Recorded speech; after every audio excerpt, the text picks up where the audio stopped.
டே இன்னொரு happy நியூஸா? Hello viewers, நாங்களோட Lakshmi, நீங்கள் பார்த்துருக்காது 0 லக்ஷ்மி. மலேசியாவில் இருக்க ரசிகர்களுக்கு இன்னும் ஒரு ஹாப்பி நியூஸ். இது மலேசியா மட்டும் இல்லை, சிங்கப்பூர் ரசிகர்களும் அங்கே வரலாம். எஸ், இந்த இடத்துல ஜோகருக்கு வந்தார் இல்லையா, அதே மாதிரி சிலாங்கூர் அப்படின்ட்டு மலேசியாவில் இருக்க ஊருக்கு நம்மளுடைய சுவாமி வராரு. ஜூன் 5 சாயங்காலம் 6 மணிக்கு. இது தேர்ஸ்டே, ஓகேவா? ஸோ ரொம்ப கவனத்திற்குள்ள ஒரு விஷயம்.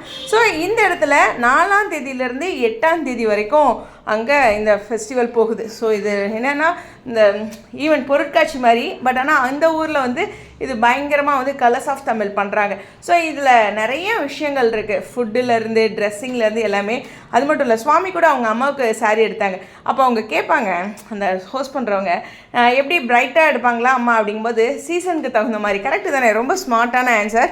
ஸோ ஜோகோர் மக்கள் வந்து ரொம்பவே ஹாப்பியாக இருப்பாங்க. இப்போது அவர் சிலாங்கூர் இந்த ஊருக்கு வராங்க. ஐ திங்க் மலேசியாவில் இந்த முருகன் கோவில் இருக்குல்ல, அது பக்கத்தில் தான் நினைக்கிறேன், ரைட்? இல்லை எனக்கு தெரியல, இப்போ கூகுளில் பார்த்தது தான், போனால் தானே தெரியும், மைண்ட் வைஸ் எப்போதும் போல். சரி, இது ரொம்ப சூப்பரான ஒரு update. So back to back மலேசியாவில் அவர் இருக்கிற இந்த அப்டேட்ஸ் வந்து சந்தோஷமாக இருக்குது. இப்போ அவர் சென்னை ரிட்டர்ன் ஆகிட்டாராங்கிறது அவரோட சைடில் நான் அப்டேட்ஸில் பார்க்கல, பட் தொடர்ந்து அங்கேயே இருப்பாராங்கிறதும் தெரில.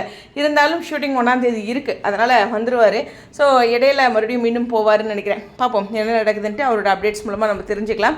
இருந்தாலும் மலேசியா மக்கள் மீண்டும் அவரை சந்திக்கலாம்.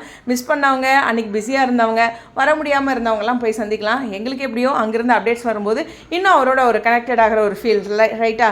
ஸோ உங்களுடைய கருத்துக்கள் ஸ்டேடியோன்.